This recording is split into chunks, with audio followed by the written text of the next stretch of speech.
Vladimir Putin, estamos dispuestos a negociar con Europa, Estados Unidos y Ucrania, pero con las condiciones de Moscú.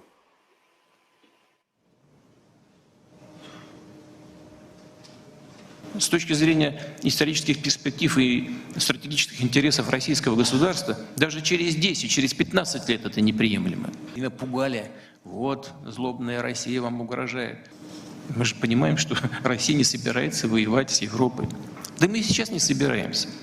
Вот руководство Соединенных Штатов говорит, вот если и НАТО, вот если сейчас на Украине, значит, Россия победит, следующая страна НАТО. Да зачем нам эти страны НАТО? Они нам не нужны никогда. Не были нужны, и сейчас не нужны, и в будущем нужны не будут эти интересы в конечном итоге. Но это их выбор. Они специально.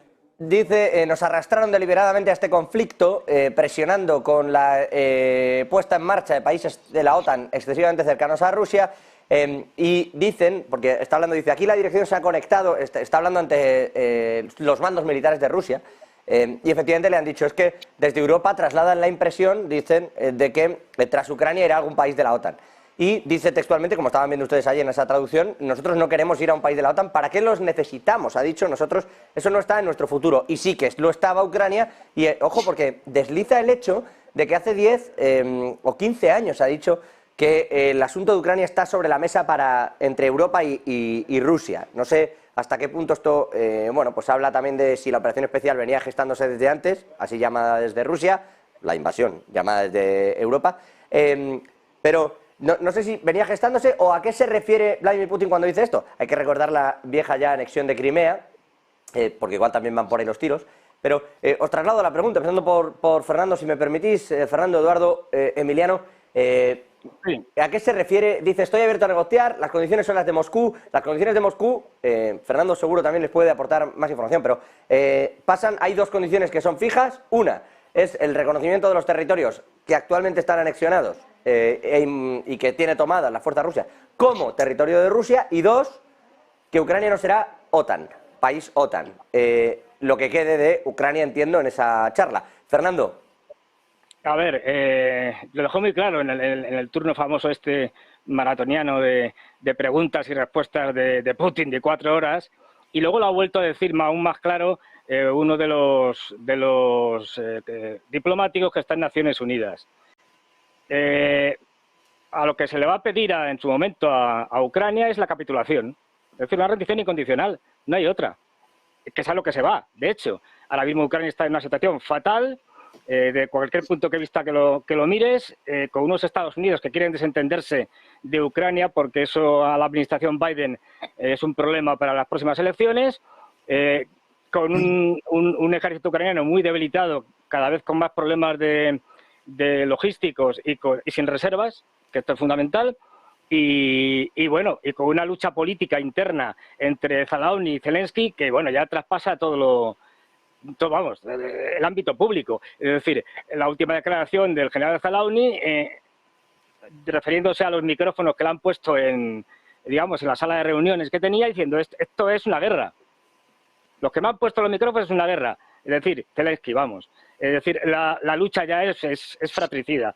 ¿Qué es lo que pasa? ¿Qué es lo que va a pasar? Pues lo que va a pasar es que los rusos durante el invierno van a seguir haciendo lo que están ahora, es decir, desgastando, debilitando al ejército ucraniano con el fin de que en un momento determinado colapse. Eso no sé cuándo se producirá, pero se producirá el año que viene y seguramente en verano, primavera-verano, los rusos, sin hacer una gran ofensiva, que no la va a haber, porque se ha visto que las ofensivas en profundidad no funcionan o son un desastre, lo que sí van a hacer es rematar al ejército ucraniano, suponiendo que no haya colapsado antes, porque las cosas están yendo más rápido de lo que yo preveía. A partir de ahí estamos hablando de rendición incondicional. Ya lo dijo Putin, Odessa, todos los territorios de la Rusia, digamos, más rusófona, es decir, del Dnieper hacia allá, hacia el este. Lo dijo en la rueda de prensa, es decir, todo eso es Rusia. Está más claro que el agua. Lo que va a quedar, si queda algo de Ucrania, pues será un estado fallido, que estará desmilitarizado, no tendrá, bueno, por supuesto, será otro gobierno el que esté. Zelensky está acabado como político, es decir, de hecho los rusos no van a negociar nada con Zelensky, eso lo han dejado más que claro, con quien sea, con el sucesor. Ya estaba Arestovich diciendo que iban a dar un golpe de Estado a Zelensky, eso decía Arestovich, no lo digo yo. Y bueno, a partir de ahí, lo que será es una especie de protectorado con control ruso directo, puesto que ya no se fían de acuerdos. Lo dijo muy bien Margarita Simonian el otro día, la directora de Russia Today. Es decir, no nos fiamos de los tratados.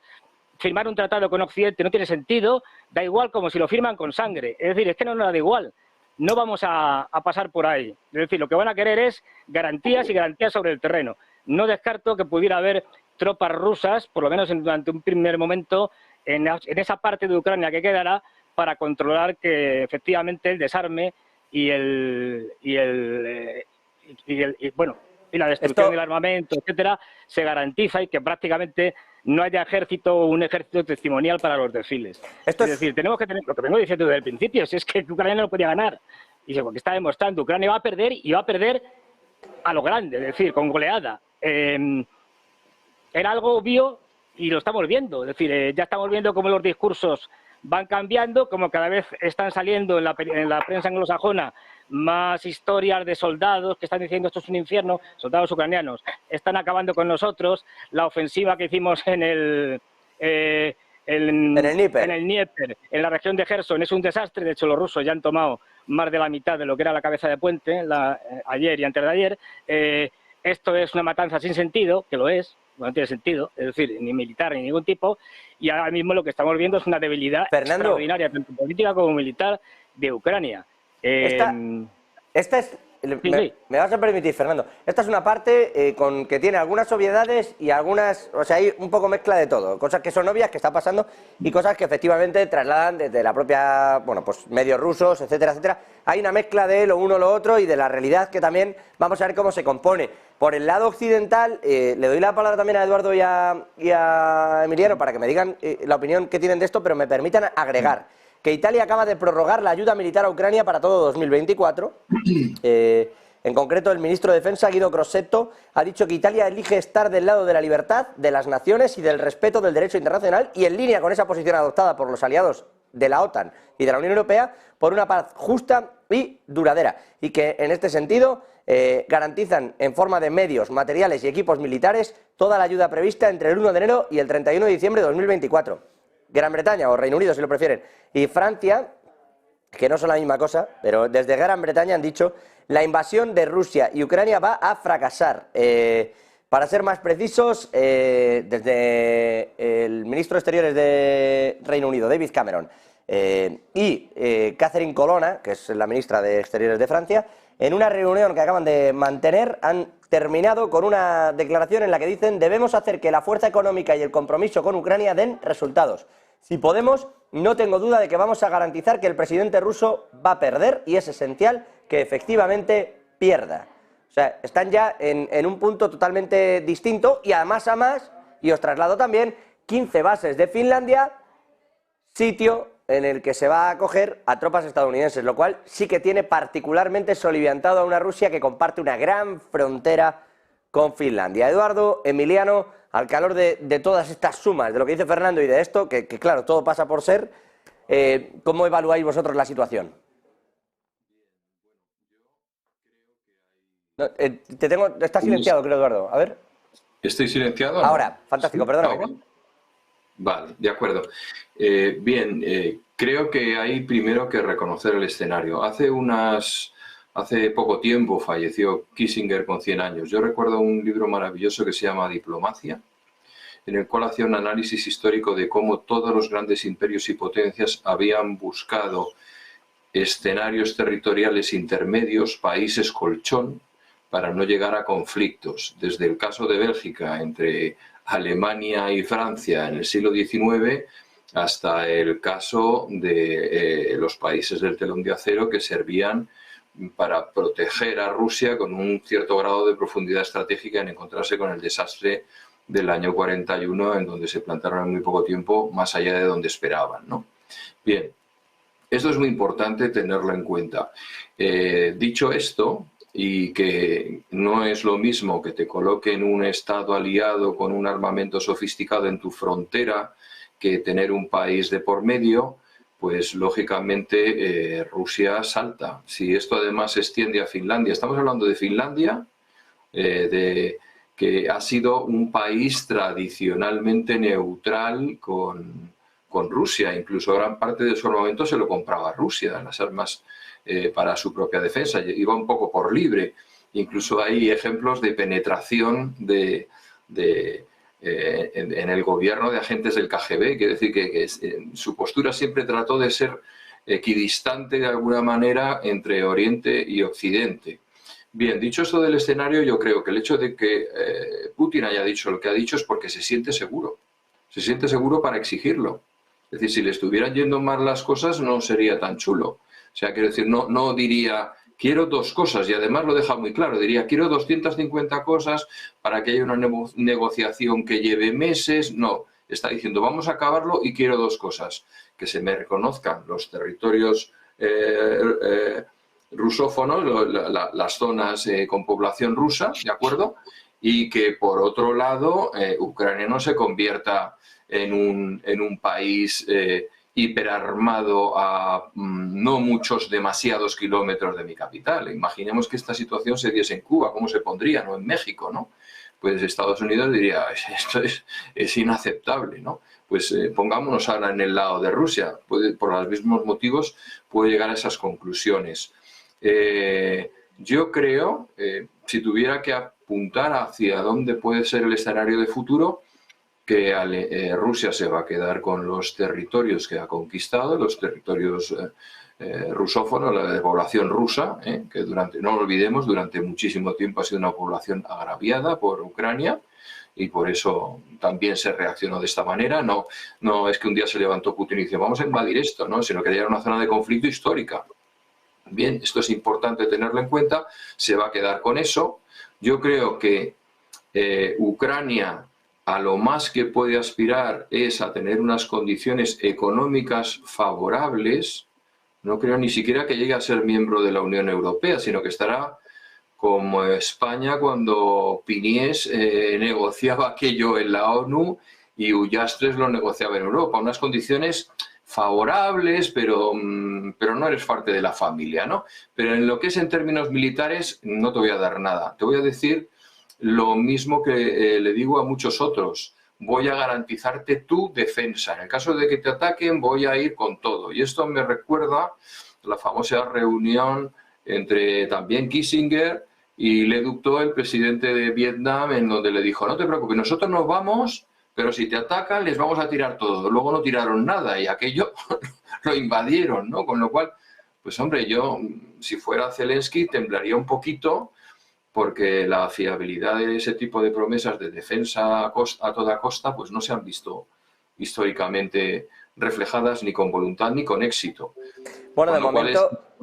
Claro, la situación para Zelensky es muy dura y yo creo que ha habido un momento para la historia, y lo vimos el otro día, ¿verdad? Por la noche, Fernando, que fue cuando Zelensky está con Biden echa la culpa a los republicanos. Eso es terrible.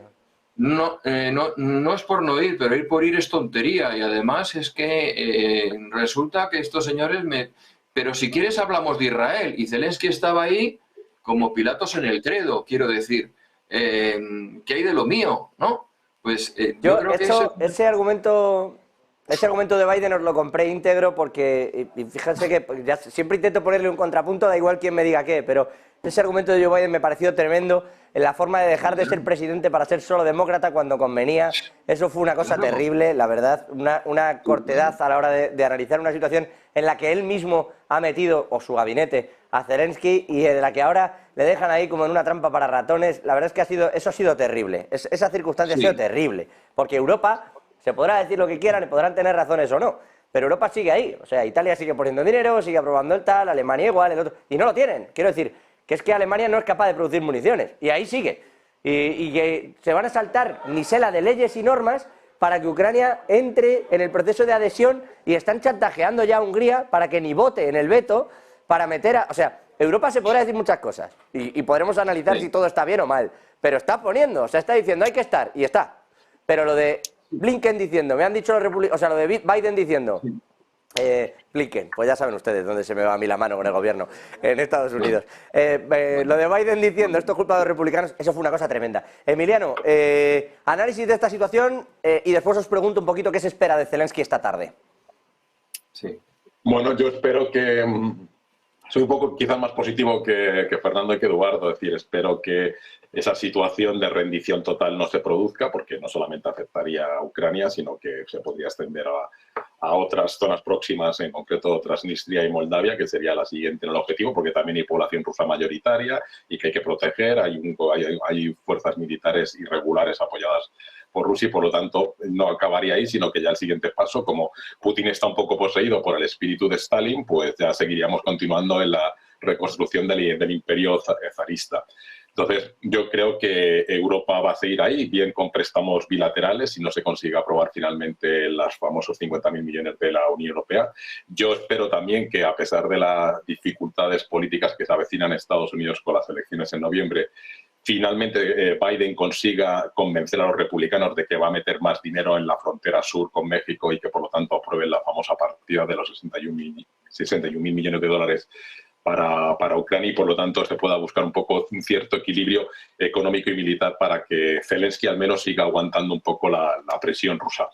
Y luego, pues, tenemos curiosidades como que, cuando he dicho lo del espíritu de Stalin, me refería porque, es decir, todo el tema de las bases estadounidenses en Finlandia, recordemos que Finlandia estuvo ocupada, que en el 39 las tropas soviéticas, bueno, se inventaron también otro barco, como mencionaba Eduardo, que en este caso era que habían bombardeado una ciudad rusa e invadieron Finlandia e incluso le pedían reclamaciones territoriales en el Istmo y en las islas en el Golfo, porque hay que recordar que San Petersburgo, antiguo Leningrado, está a 32 kilómetros del territorio finés y por lo tanto pues era estratégico. Y luego pues también tendría que decir algo, o sea, Putin me imagino que también tendrá que decir algo al primer ministro Scholz, porque como ahora van a montar bases también de forma permanente tropas alemanas, cosa muy rara, en Lituania, pues también tendrá que decir algo, porque claro, el miedo de las tres repúblicas bálticas y de Finlandia es que, bueno, que los siguientes son ellos, porque Lituania también se la ha acusado tradicionalmente, una vez que se sumó a la Unión Europea, de que la población rusa que todavía queda en Lituania pues era también objeto de discriminaciones. Entonces, bueno, pues si tenemos esa visión donde Putin va a defender a todo ruso que exista o a toda población rusa que exista en cualquier parte del mundo, pues seguirá siendo una amenaza. Por lo tanto, tenemos que decir algo. O sea, sinceramente, no nos podemos quedar de brazos cruzados, porque entonces la supremacía de Putin nos puede provocar mucha inestabilidad en Europa, que es lo que le interesa. Rusia siempre ha querido desestabilizar el proceso de integración europea y ahora ya tiene ciertos medios. En este estado candidato, que se puede criticar la celeridad de la misión como candidato, no la entrada efectiva de Ucrania dentro de la Unión Europea, y que va a llevar años, pero que ya se hizo con Polonia, con Hungría, con Chequia, con Eslovaquia, etcétera, etcétera, y no nos tiramos las vestiduras o no nos rajamos las vestiduras por ese proceso de acelerado de integración de estos países. Fernando quería decir algo, que le he visto con el dedo. Sí, bueno, en cuanto a lo de Finlandia... Pero brevemente, que tengo que parar para la publi, colaboró Fernando. con los nazis y que al final perdieron la guerra. Pero bueno, y se quedó con Rusia, con la Unión Soviética, con Karelia y con todo eso. Es decir, o sea, que no le salió muy bien la jugada. Y luego, a ver, lo de Finlandia, pues una locura. Vivían estupendamente siendo neutrales y ahora lo que van a tener es a un ejército ruso con armas nucleares al lado, apuntando a ellos. Pues vale. Y 15 bases... Más allá de eso, la cosa no va. Es decir, pero luego es que, a ver, esto de que Putin y tal quiere ocupar Europa y tal, primero no puede, porque no tienen un ejército suficiente para ello. Segundo, no le interesa.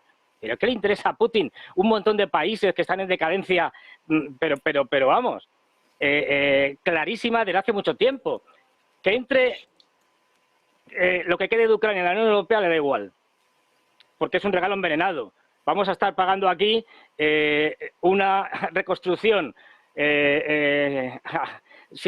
vamos, al infinito, es decir, sin término ninguno durante décadas. Es decir, con lo cual ya están, no olvidemos, no solo son los húngaros, ya están protestando sobre eso los húngaros, los eslovacos, incluso hasta los polacos están empezando a recular con Donald Tusk que dice, bueno, o Tusk, que dice, es que esto va para décadas en el supuesto de que, y claro, nuestros ciudadanos, y encima tenemos a los camioneros Sí, y a sí. los agricultores pero- protestando. Pero son dos cosas Es decir, distintas. Tienen no- a los agricultores y a los camioneros otra vez en pie de guerra, habían parado una semana y anoche se pusieron otra vez a bloquear los camiones de grano ucranianos. ¿Eso Claro, es cierto? entonces, digamos que lo tiene crudo. José, es decir, tengo- lo tiene crudo. José, tengo que irme a y no olvide- publicidad. Pues, una cosa más, Eh, y no olvidemos. tengo que irme a esto publicidad, Emiliano. no solo Te es debo una la derrota de palabra, te la doy Ucrania, en cuanto es volvamos. una derrota de la OTAN.